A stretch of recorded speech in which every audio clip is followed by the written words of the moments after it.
Greetings from the black holes of Dakota Territory, United States of Advertising. Stan Gibilisco here.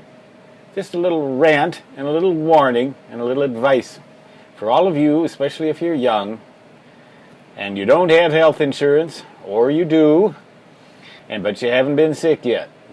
Well, here in the United States of Advertising and the United States of Paperwork, if you ever do get sick enough to have to go into the hospital for any length of time, especially if you have multiple visits, as I have had, you should expect to deal with some documentation. And here I will show you the documentation that I have acquired so far from 2 hospital visits, 3 days each. The medical bills come in, and different companies, different bills, they bill you in different ways. Some of them will demand all the money right away, even before your insurance has had a chance to even see the information. Others of them will wait.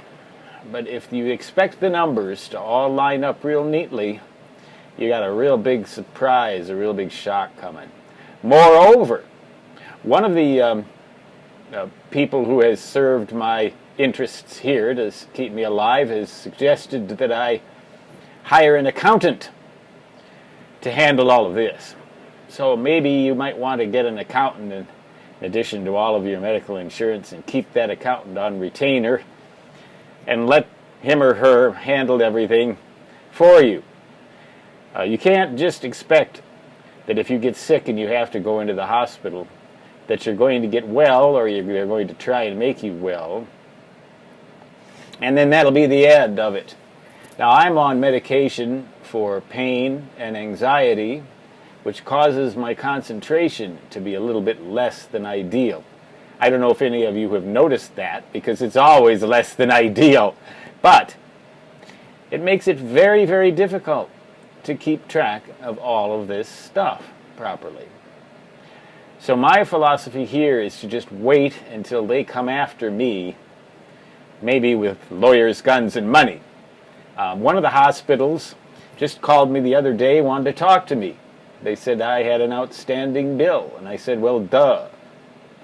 And they told me what it was, and I wasn't terribly surprised.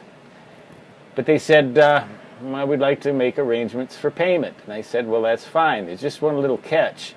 I've never seen a bill from you. I have never heard a thing from you. As it turned out, they had my post office box number correct, but they had the town wrong. And I'll be doggoned if I gave them the wrong town. I don't think my concentration is that bad yet. If it is, I'd be really, really surprised. So here's the deal. Expect chaos. If you expect that you're just going to go in there and get well or get treated and have everything taken care of for you financially, forget it.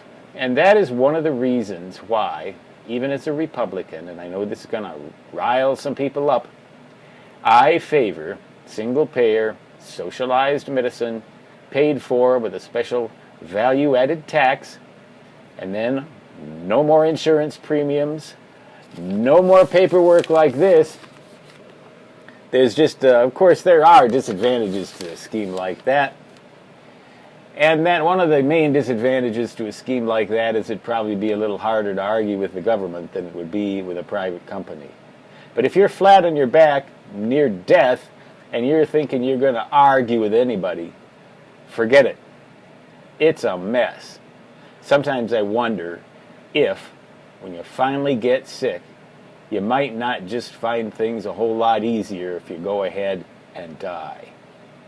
But I'm not quite to that point yet. I haven't lost hope yet. But it's a tough way to go.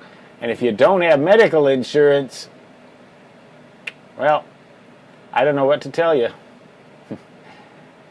Stan Gibilisco signing off. Just a little caveat for those of you who are well.